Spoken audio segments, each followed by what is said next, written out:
Welcome to Shaping Freedom with Lisan Basquiat, the podcast where we help you unlock your potential and redefine what it means to be free. I'm your host, Lisan Basquiat. I'm a former corporate executive, a life strategist, and the founder of Shaping Freedom. With a background spanning corporate, artistic, and personal development, I bring a unique perspective to empowering others.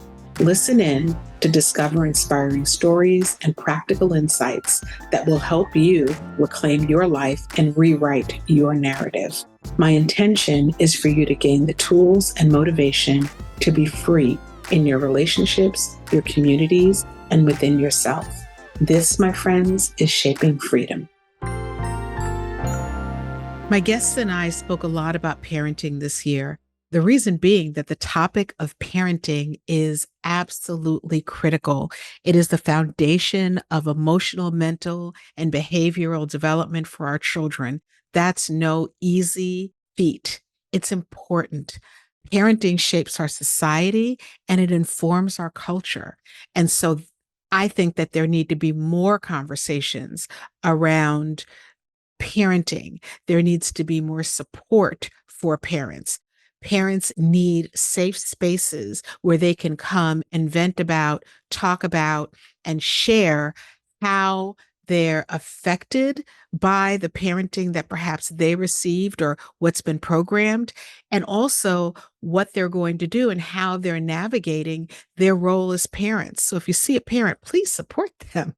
What I got out of the conversation with Brock Johnson was the importance of understanding that we are models for our children. They see what we do, observe, and choose to either adopt or reject based upon how resonant we are with the things that we're telling them to do.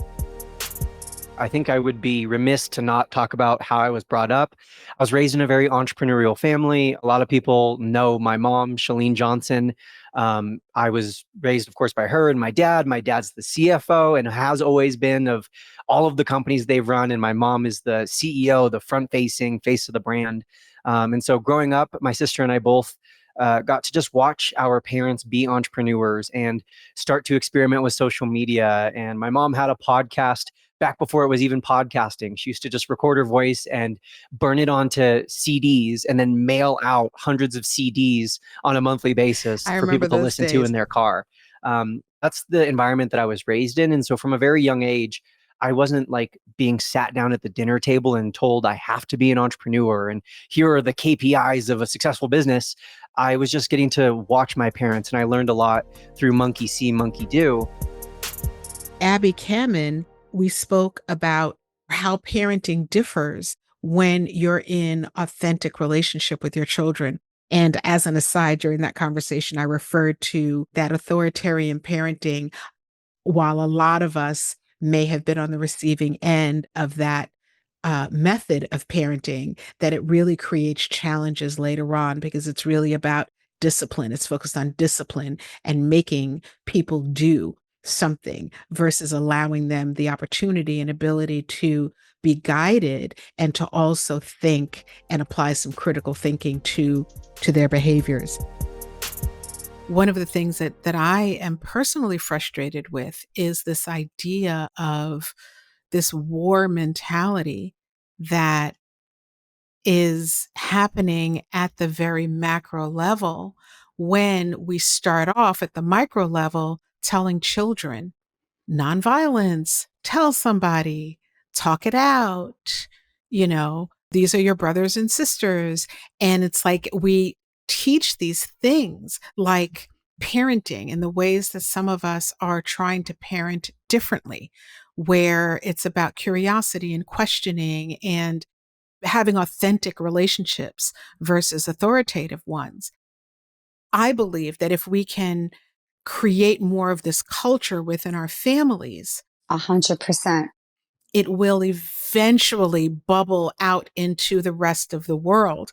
But we have to allow this runoff and spill off to happen, I guess, I do think that you bring up a really huge point. With Aaron Robinson, we talked about the grief of emotional unavailability and how that has affected and is affecting many men in their relationship with their children.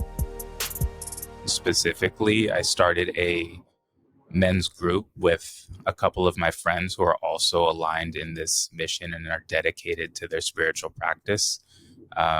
We just had our first one a couple of weeks ago and have our next one this next week. And ironically, the topic is grief, exploring grief. And that was something that came up in our first meeting we had at our studio, Flow State in Portland, Oregon. We had about 20 men show up. We just put it out there. We just posted a flyer and 20 men showed up, and we went around the room and shared a lot about just kind of introductions, but then what are we moving through? And something that came up repeatedly was an emotionally unavailable father, like over and over again, just every single time. And I, myself included, I was like, yeah, like, I don't even know who my dad is, even though he's standing right there in front of me. I'm like, who is this man? I guess it's like a tale of the times. Like, I guess they didn't have the resources or the willingness to kind of move through their blockages. And these are the things that we're tasked with today. We just know too much just to stay in a prison of our own suffering. It's like we have other people who are willing to go on this path, but it's important for us to seek out the solutions. Like, we can't just wait around and then just take what we're given to numb the pain, to distract ourselves from the grief, from the loneliness, the isolation. With Monica Wisdom, we spoke about navigating life as a motherless daughter. And there are a lot of ways for a mother to herself be emotionally unavailable. Some of us were raised by people who were emotionally burnt out and therefore were not available in the way that they probably would have wanted to be because of how distracting it is sometimes to deal in stressful situations themselves. When my parents divorced, they made the decision that my sister, brother, and I would live with our dad. And so I was raised with our father as a single parent, and then later with my stepmother when I was around 11 years old. And that relationship was one where my father was really clear because we had a relationship with our mother, and he wanted to make sure that we were clear that we had a mom. And out of that time, I really missed having a mom and having someone, I didn't know of a lot of people who were growing up without their mother. And because of that, I similarly started to give what I wish I'd had when I was going through the changes that my body was going through, my emotions, my hormones, boys, and all of that. And so I tried to give that to my sister because it was something that I hadn't had. Ainsley Burroughs and I talked about loneliness in children through a lack of support. And I think that if we look around at what our children are saying today, what our young people are saying today, and what we are saying to each other today, it sounds like a resounding plea for more community, less isolation, more support, more encouragement, less judgment, less righteousness, and really us getting in and connecting with each other and creating heart-to-heart connections and doing that with our children. Again, if you remember, parenting shapes our society. So it's important for us to understand that providing support, providing emotional and mental support creates people and human beings who are able to then create a culture of support. What they realized from the studies that the opposite of addiction isn't sobriety, is connection that people need. Mm-hmm. So sometimes as a parent, not saying to your artist kid, or even your gay kid or your trans kid, children, that you support them, you leave them lonely in the world. And it's that loneliness that gets to them. And just you calling and saying, hey, I support you, I love you, I believe in what you're doing, that could change somebody's life. That's right. That's right. Lastly, my conversation with Jasmine Harper, which was all about the importance of understanding and integrating self-care into the parental role and experience. She's a relatively new mother, and that's what we talked about how shocking parenting is and how there's really nothing that really prepares us for how all encompassing the role of a parent is. And so we talked a bit about that and about her journey transitioning through and into parenting her child. Even in those initial conversations, when I heard where you are in your journey of your life and the chapter of new motherhood that you're in, I was like, I have to I really want to have a conversation with this woman and with this new mama to talk about what that part of your journey is like. And so we were committed to making sure that this conversation that you and I are having and getting ready to have actually came to fruition, because it's such an important conversation, because parenting is shocking. You have this whole life that you're used to for however long, and then all of a sudden, overnight, things just change, and you are completely committed to raising this child that you just gave birth to and you love, but maybe, you don't know all of the right things that you're supposed to be doing. You just have to figure it out along the way. We need to make sure we're good in order to make sure that our child is good. I also had the opportunity to explore the topic of loss with Aaron Robinson. We spoke a bit, and funny enough, we actually talked about Kanye and a clip of a conversation that he was having where he talked a lot about the things that were happening in his life. And at the end of the clip, the bottom line for him was that he missed his father. And so, again, this is to me more about this parenting topic, but more specifically about loss. It's one of those things where navigating loss and learning how to actually process and contextualize what it is that we're going through helps us as parents. And it also helps us to walk this planet. I myself have had incredible loss. I am walking the planet having lost a brother, my mother, my father, my grandparents, and so many of my other ancestors. And it can be a very scary and painful thing at times. And what has helped me to navigate is remembering who these individuals were in my life, taking the lessons that they shared while they were here and applying those to what I'm doing. There are times when I am feeling tired, quite frankly, and I tend to kind of veer on the working too much side sometimes, and I can sometimes hear my father tell me to do my best, to show up, to be a woman who stands.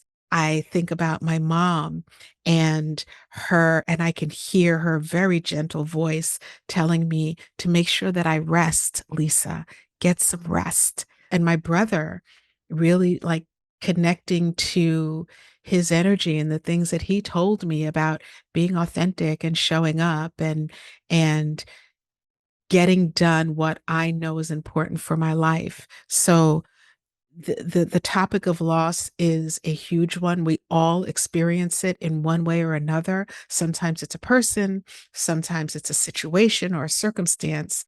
And loss doesn't have to be this thing that takes away from us. It just evolves and transforms the relationship into something else. So here are my conversations about loss.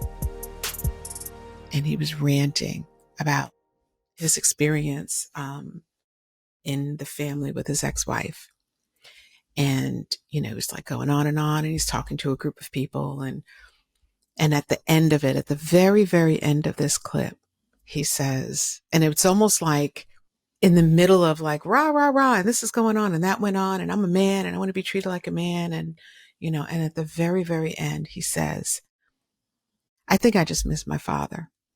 And that hit me because there was all of that energy and talk and venting about these experiences. And the bottom line to it was really, I wish my father was here. It was like, I miss my father. I wish my father was here, something along those lines. Mm-hmm. And I think that happens a lot in our lives where people want results and they want to feel better and they want to not be in a place of pain and struggle. And we focus a lot on that feeling better when there's this, if we can get to that underlying thing, if we can just find that thing, that weed that needs to be plucked, it'll help us to get to first of all, get clear about the place we could want to go. And then also be willing to be a little more vulnerable and courageous to do what needs to happen to extract that weed from our, the garden of our life. Mm-hmm. And I don't have a question. I just wanted to share those two things.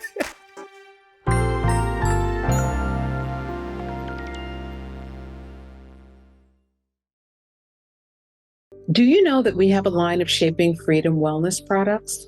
Each are beautifully crafted and designed to support you in cherishing your mind, body, emotions, and soul. Carve out a sanctuary in your life with our Luxe sustainable yoga and meditation mats, essential oil candles, and more. Embrace self-care and reflection with every item, lovingly created to enhance your daily practice of spending time on you. Elevate your wellness journey with Shaping Sanctuary Collection because you deserve to feel balanced, nurtured, and inspired. Visit shapingsanctuary.com for more information.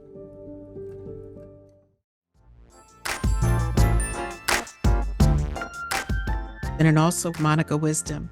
And in those conversations, we talked about how a woman or young woman navigates her life while also navigating the loss of a parent.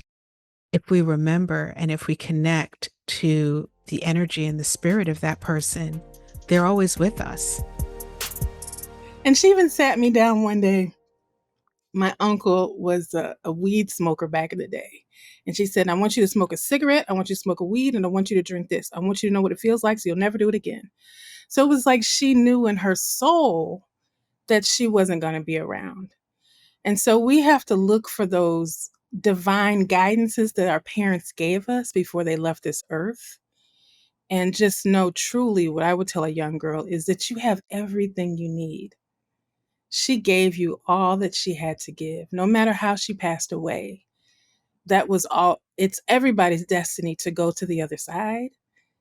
And sometimes people go earlier. Sometimes people go through childbirth.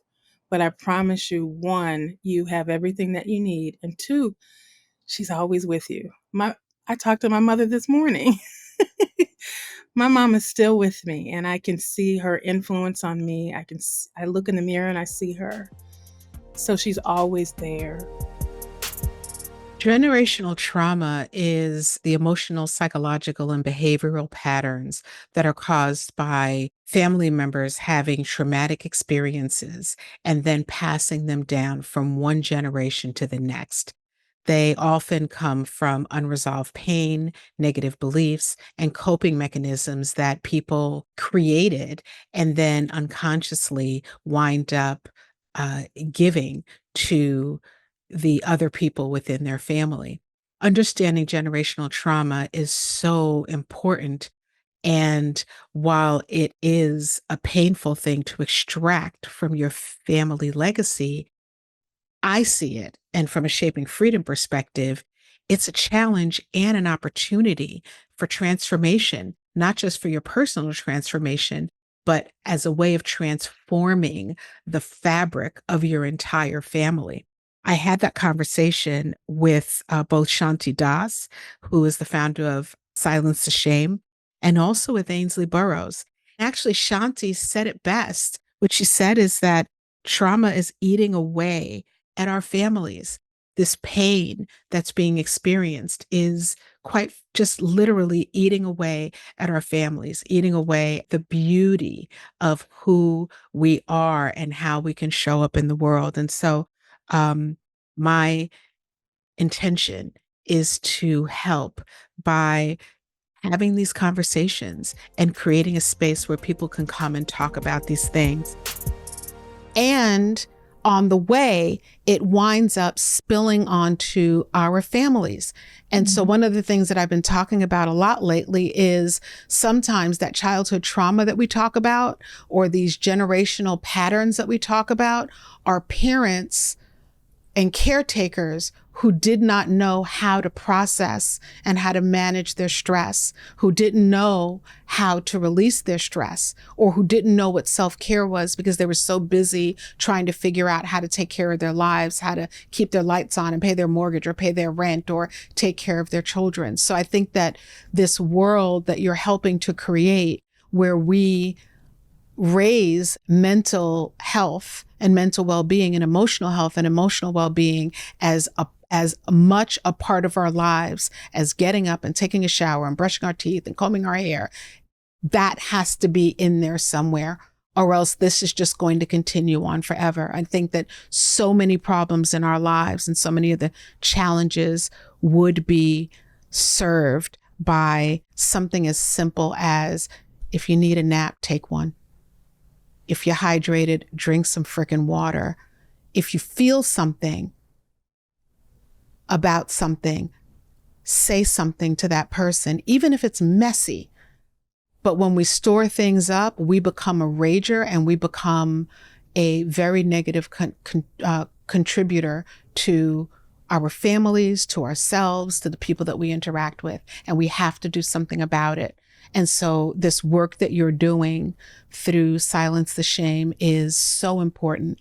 And on your behalf, I'll ask that those who can support your organization and support this thing that you're doing.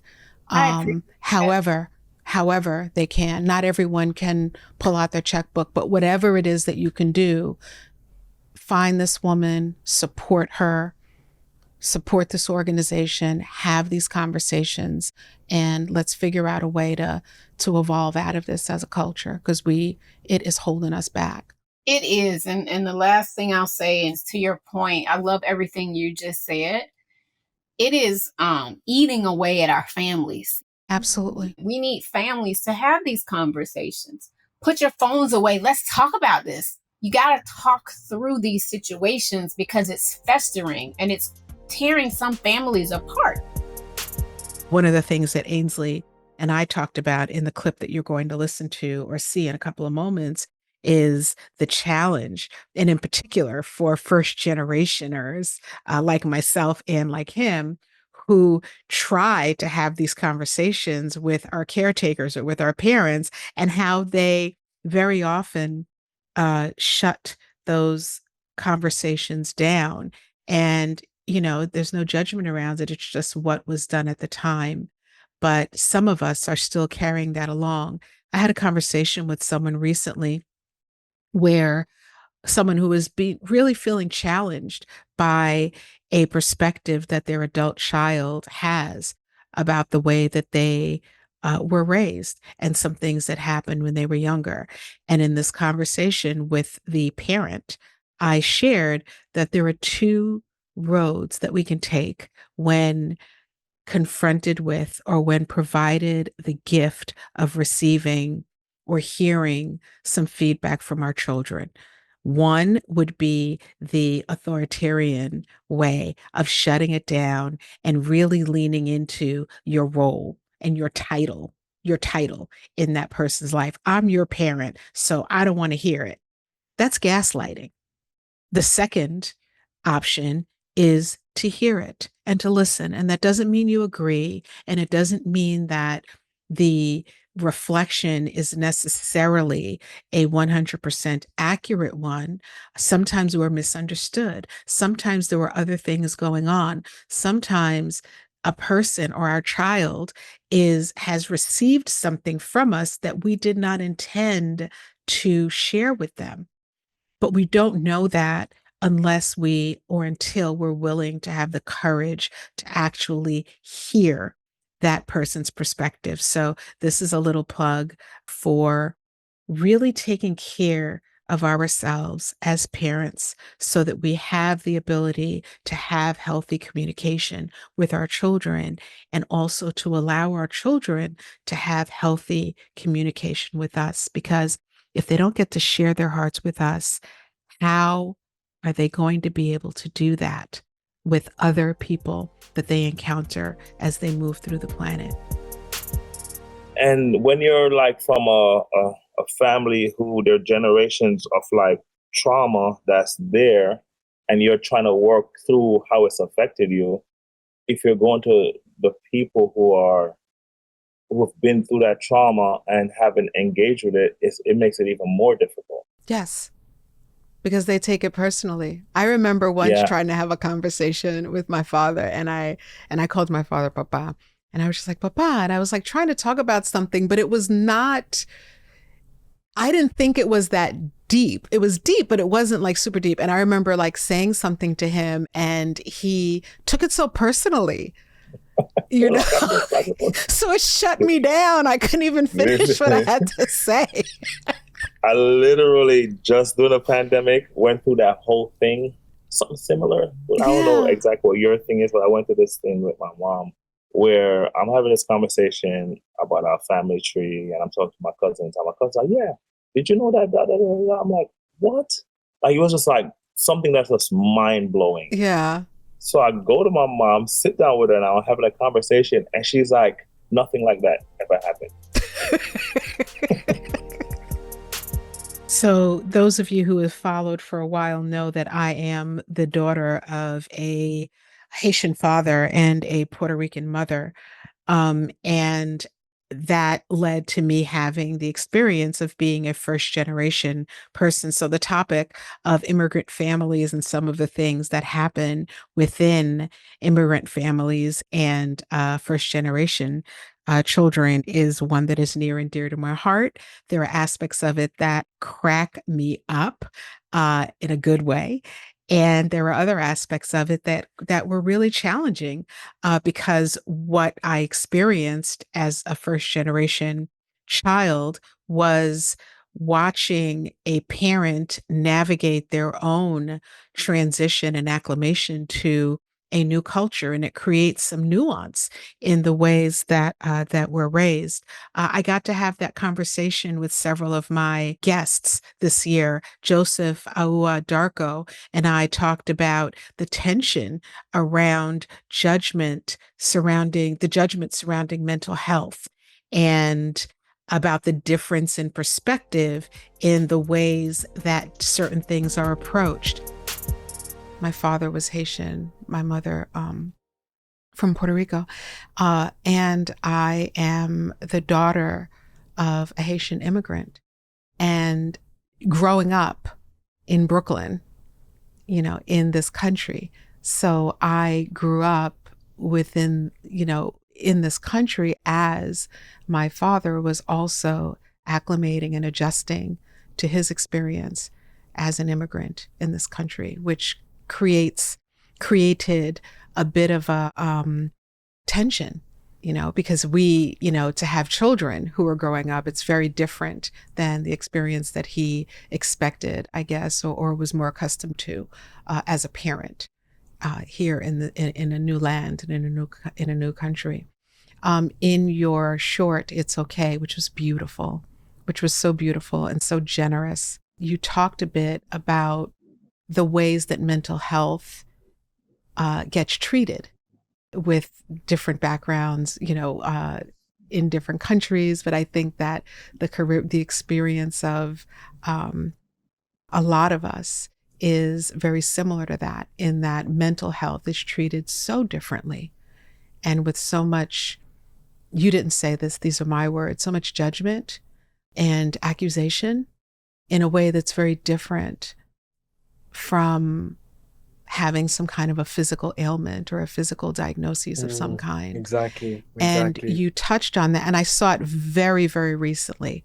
And that really struck me because that is the experience of so many people.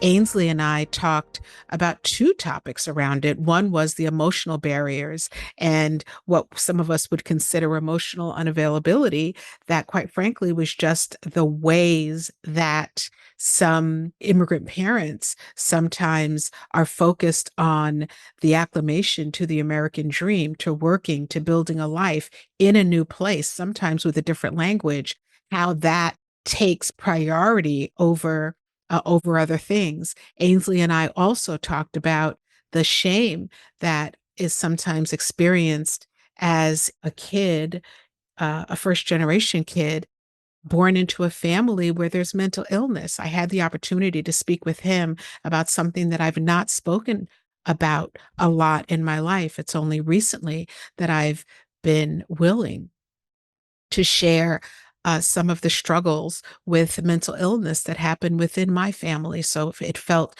very healing.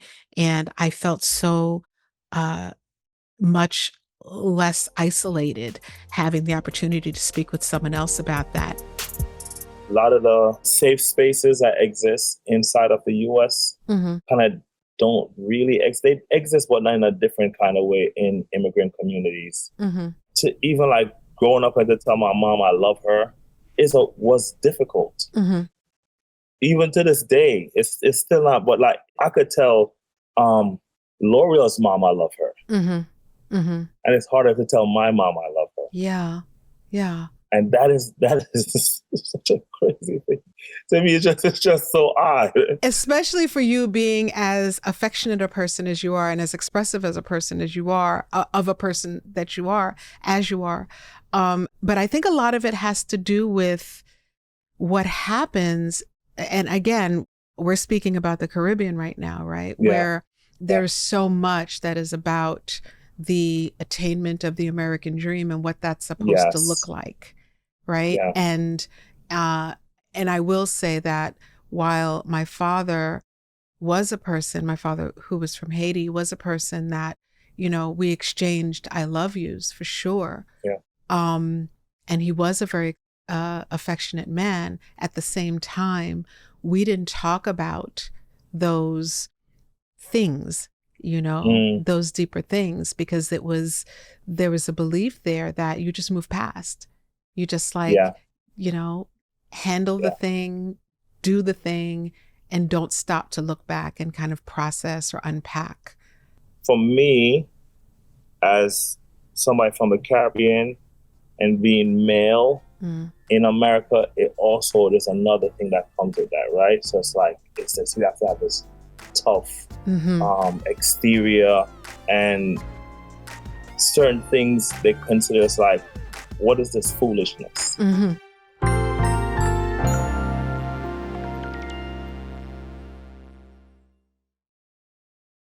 HeraHub Carlsbad is a co-working space and member community designed to empower entrepreneurs. More than just a workspace, HeraHub Carlsbad is a business accelerator and a connected network of successful entrepreneurs.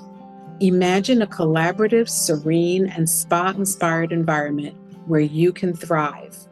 Our unique community allows each member to be both a guide and a student, fostering leadership and continuous growth for both you and your business. Experience an uplifting, supportive atmosphere that will elevate your entrepreneurial journey. For more information about HeraHub Carlsbad or to schedule a tour, visit herahub.com/Carlsbad. We also have locations in Temecula, Irvine, Washington, D.C., and HeraHub Carlsbad is one of 3 HeraHub locations in San Diego, the others being in Mission Valley and La Jolla.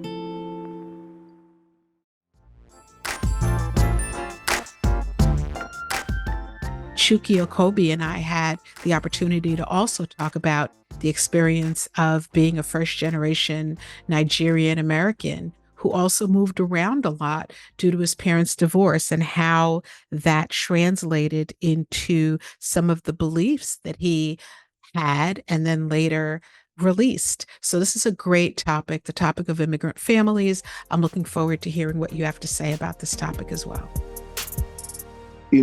Growing up, I was from first generation American. My parents are from Nigeria. Where did you grow up, Chukky? I was born in Pittsburgh, Pennsylvania, is where I was born. Okay. And so lived most of my life in Pittsburgh. However, when my parents split, we moved around a lot as a kid.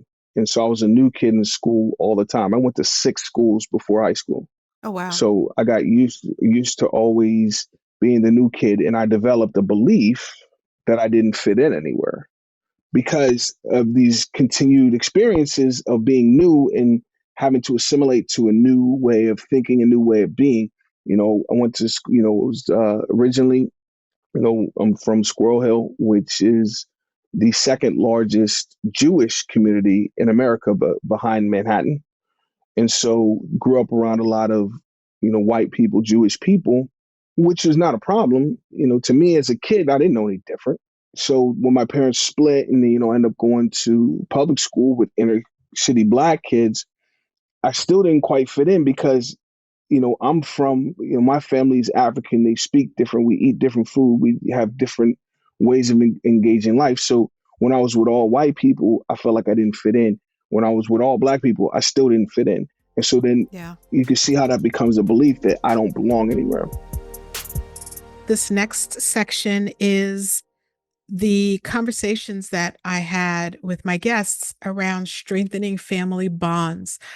This was really fun conversation because this was really about what do you do with all of this. So we talked about, parenting and loss and generational trauma and some of the challenges within immigrant families and some of the challenges around mental illness within our families. This topic around strengthening family bonds was with Abby Kamen, where we talked about the idea of choosing your people. I loved that because what that says is a lot of times we go through life saying, well, this is just my family. And you grow up with people and they're your siblings or your parents or your cousins. And what I love about the radical choice that Abby recommended around choosing is it gives us the opportunity to look someone in the eye, someone that we love, someone that has grown up with us, and looking at each other to say, hey, you know what? I choose you. I want to have a relationship with you. I'm not going to assume that because we've grown up together or because we've been around each other since we were very little, that means that I know everything about you and I know everything about who you are. Making that decision to choose your people means that you're making a concerted and conscious effort to build a powerful relationship with a person that you love. Love that, love that, love that. It's a great thing for you to maybe think about for a couple of folks as we move into the new year.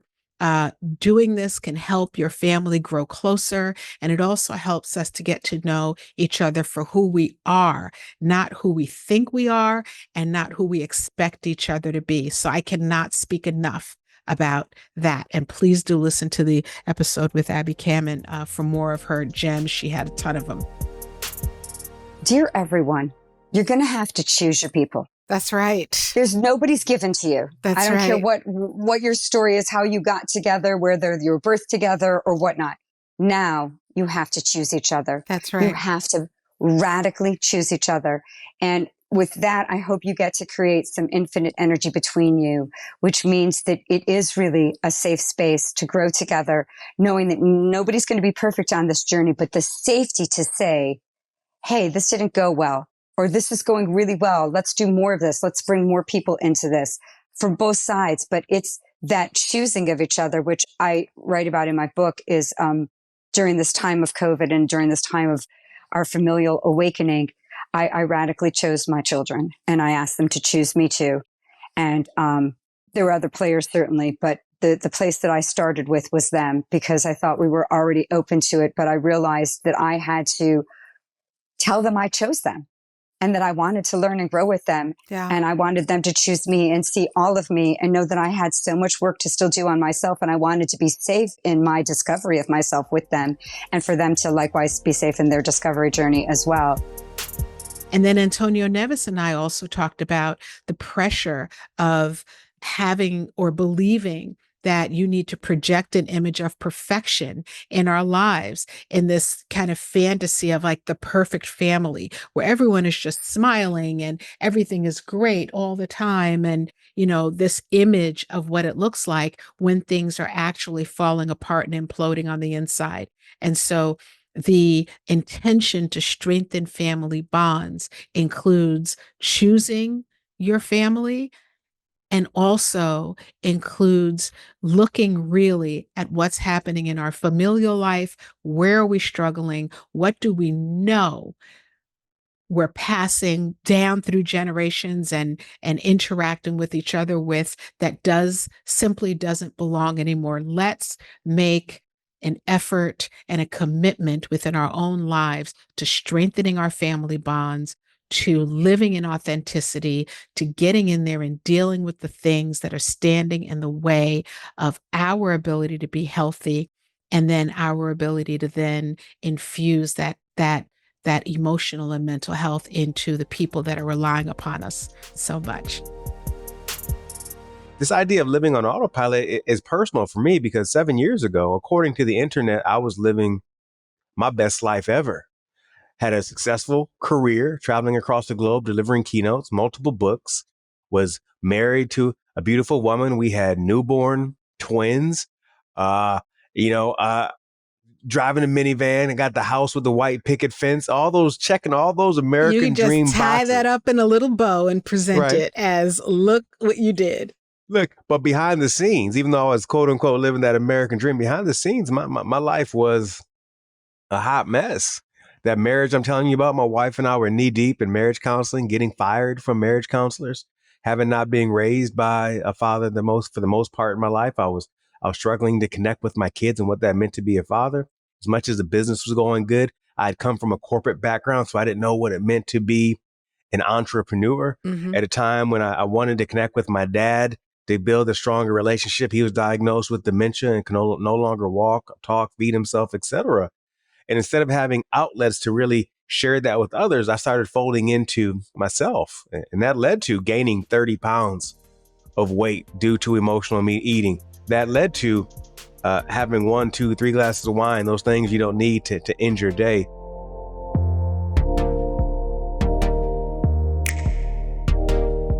All right. So I think the guests kind of spoke for themselves. I do want to thank you all so very much for listening as 2024 comes to a close, for me personally, for the Shaping Freedom team, for all of us.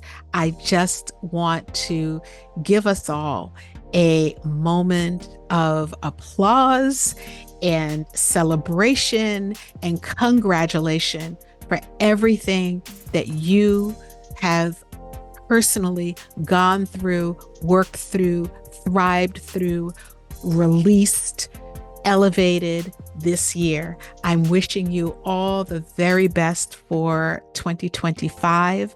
I want to thank you so much for listening. It means the world to me. I cannot tell you how encouraged I feel and how encouraged my team feels when we hear people coming back and talking about a little tidbit that they heard that helped them to navigate something going on in their lives. The topic of family and the ways we're interacting with each other is one that we're going to continue to build upon in 2025. And for now, I'm wishing you the best end and wrap up to this year. Take really good care of yourselves. Give yourself as much of a break as you possibly can. Naps are needed. Those conversations are needed. We want the best of you. We want the healthiest of you. I look forward to 2025. Thank you so much.